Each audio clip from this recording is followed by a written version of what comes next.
guys, it's the Real China Sister. I'm back with another video. Please make sure you guys are pressing that subscribe button. I'm super excited about growing my YouTube, so please take a moment to subscribe.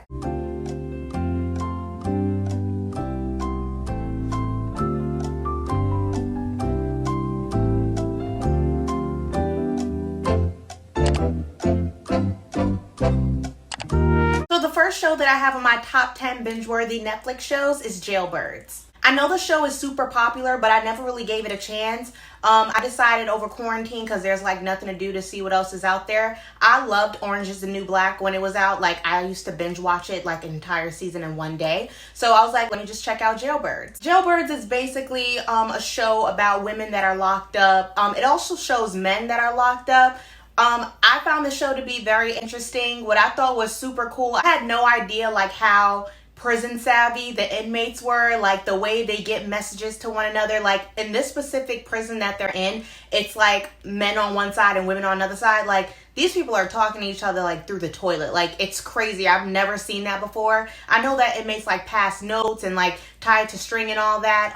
If you've never seen that before, if you watch Orange is the New Black, they basically show that. But I didn't know people were sending messages through toilet bowls and everything. That was super cool to me. Like there's so many different things you learn in watching that show. You know, you get to hear people's life stories, why they're there. And you know, it just gives you a different look on inmates. Like everybody is not just a menace to society. There are some people out there that come from bad families or come from a bad background or just had it rough, and now this is why they are how they are, or why they ended up in prison. Definitely think you guys should give that show a chance. The second show on my Netflix list is going to be similar to the first show that I mentioned, but this one is called Girls Incarcerated, Young and Locked Up. This is basically like the teenage version of Jailbirds. Like these girls are younger and you're seeing their life stories and you're seeing why they're locked up at such a young age. Like these girls are like 13, 14, 15. The oldest girl I saw that was on there was 18. But don't let the age fool you. Like these girls are crazy. Like they fight, you know, they get into things, you know, there's some discussion of, you know, sexuality amongst young girls and stuff like that. I think that part is very interesting because, you know, everyone has different views on that. So I think it's great that they added that into the show. Again, you get to take a look into the girls' lives and see why they ended up in prison or what went on with them. You also get to see their families and things like that. That was what drew me into Orange is the New Black. I know that show was fictional, but it was modeled after prison and what goes on in prison.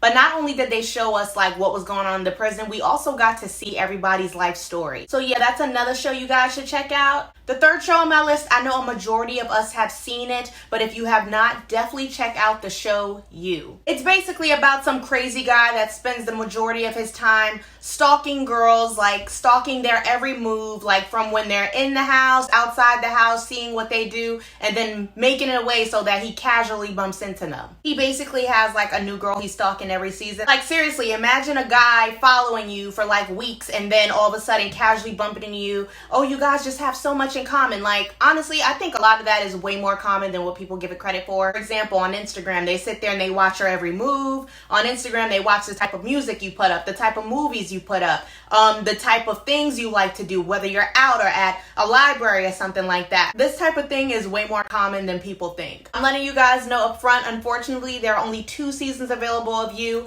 I'm letting you guys know that now because the show is like super good, and like once you like get addicted to it, you're gonna be super upset that there's no season 3 right now. I believe that the 3rd season was supposed to release April 2021, like next year, but you know, with coronavirus and everything, I'm not sure if that's gonna get pushed back, but it's still a super good show. The 4th show on my Netflix playlist is gonna be How to Get Away with Murder. Now, Viola Davis is one of my favorite actresses. I absolutely love this show. It's about a group of law students at a law school. Viola Davis is their professor.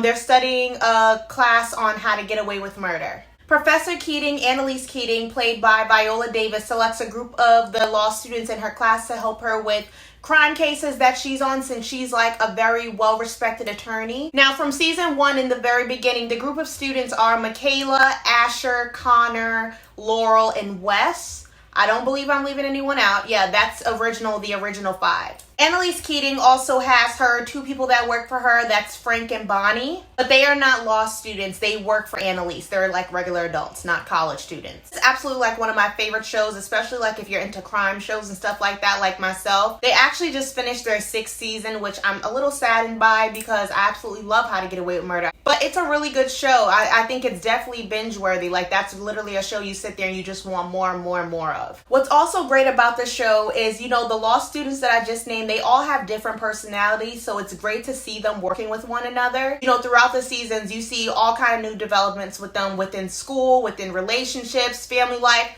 all kind of things. It's super crazy, and I definitely think it's binge worthy. The 5th show on my Netflix list is gonna be Scandal. I could have named How to Get Away with Murder and not Scandal, like the two going hand in hand. I don't understand how some people like How to Get Away with Murder and not Scandal, or they like Scandal and don't like How to Get Away with Murder.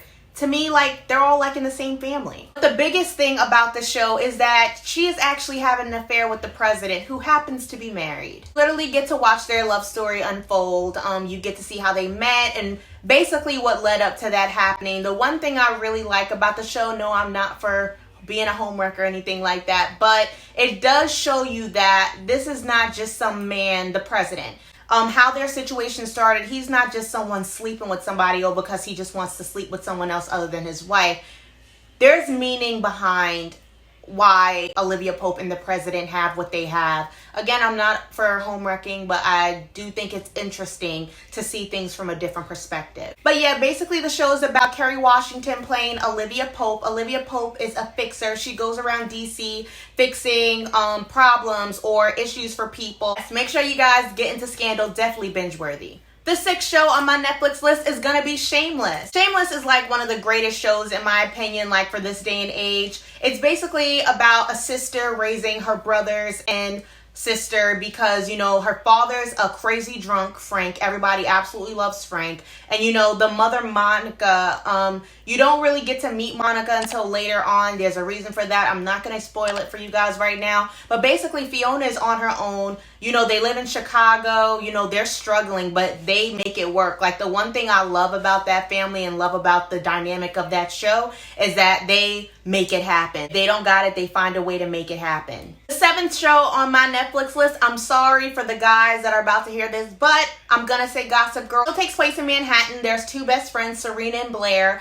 They're best friends, but both of them are very different. Both of them come from families with money. There's a guy named Daniel in it. You know, he doesn't really come from money like that, but him and Serena wind up dating like in the beginning. I'm not going to totally spoil it for you guys, but that's a really good show. You get to see everybody's life in depth and see what really goes on behind closed doors. The rich kid that you see every day, you know, it might look like he gets whatever he wants, she gets whatever she wants, but there's really some shit going on in the background, like some real crazy shit. The 8th show on my Netflix list is going to be the show F is for Family. F is for Family is hilarious. This show is in no way child appropriate. There's a lot of profanity, a lot of cursing, a lot of inappropriate shit going on. I really like it. It's hilarious. If you like shows like Family Guy, Cleveland shows, South Park, this show is kind of like the show for you.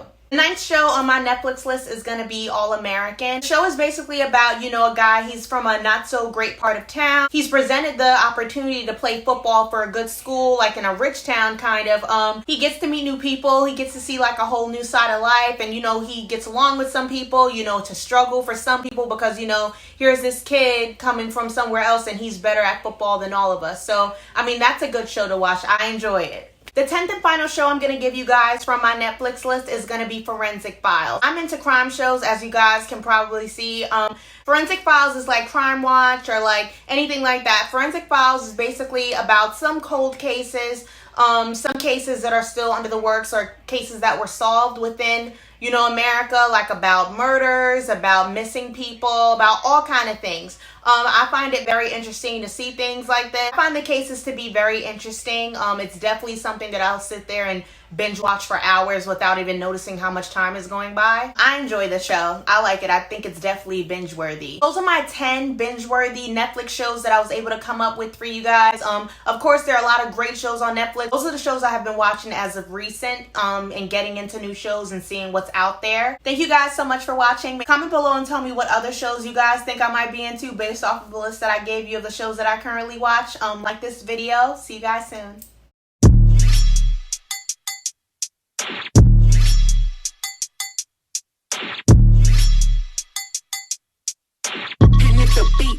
You know Lil Juke made it.